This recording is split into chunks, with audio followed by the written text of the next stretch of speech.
നമുക്ക് ഈ ട്രെയിനിൽ കയറി ഒരു കറക്കം കറങ്ങിയിട്ടെങ്കിൽ വന്നാലോ? ദാണ്ടെ കണ്ടില്ലേ ക്രിസ്മസ് അപ്പൂപ്പനൊക്കെ നിന്ന് ഡാൻസ് കളിക്കുന്നത്. അതിൻ്റെ ഇടയ്ക്ക് ഞാനെന്താ പരിപാടി എന്നായിരിക്കും നിങ്ങൾ ആലോചിക്കുന്നില്ലേ?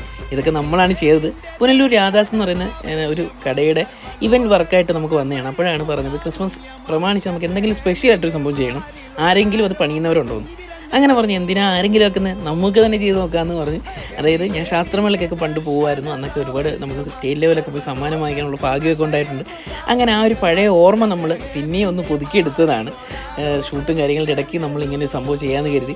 ഇതിൻ്റെയൊക്കെ പല മെറ്റീരിയൽസ് നമുക്ക് വാങ്ങിക്കാൻ പറ്റാതെ നമ്മൾ പലതരത്തിലുള്ള മെറ്റീരിയൽസ് വെച്ച് ഓരോ പ്രൊഡക്റ്റായിട്ട് ഉണ്ടാക്കി അവസാനമാണ് ഇതൊന്ന് വർക്കിംഗ് ആയി കിട്ടിയത്. എന്തായാലും നമ്മൾ ഉദ്ദേശിച്ച രീതിയിൽ തന്നെ നമുക്ക് ഔട്ട്പുട്ട് ചെയ്തെടുക്കാൻ പറ്റി. അപ്പോൾ നിങ്ങളിത് കണ്ടുണ്ടെങ്കിൽ ജസ്റ്റ് ഒന്ന് കമൻറ്റ് ചെയ്യണേ, നിങ്ങൾക്ക് ഇഷ്ടപ്പെട്ടെങ്കിൽ ഒന്ന് കമൻറ്റ് ചെയ്യണം. ഇത് ഞാൻ ഒറ്റയ്ക്ക് ചെയ്തതല്ല, എൻ്റെ കൂടെ 1-2 പേരും ഉണ്ടായിരുന്നു എന്നെ ഹെൽപ്പ് ചെയ്യാൻ വേണ്ടിയിട്ട്. അപ്പോൾ ഇത് കണക്കത്തെ പല ആർട്ട്പരമായിട്ടുള്ള കാര്യങ്ങളും നമ്മുടെ ഇവൻറ്റ് വഴി നമ്മൾ ചെയ്യുന്നുണ്ട്. ജസ്റ്റ് താഴെ കാണുന്ന നമ്പറിൽ നമ്മൾ ജസ്റ്റ് ഒന്ന് കോൺടാക്ട് ചെയ്താൽ മാത്രം മതി. എല്ലാവർക്കും happy Christmas and happy new year.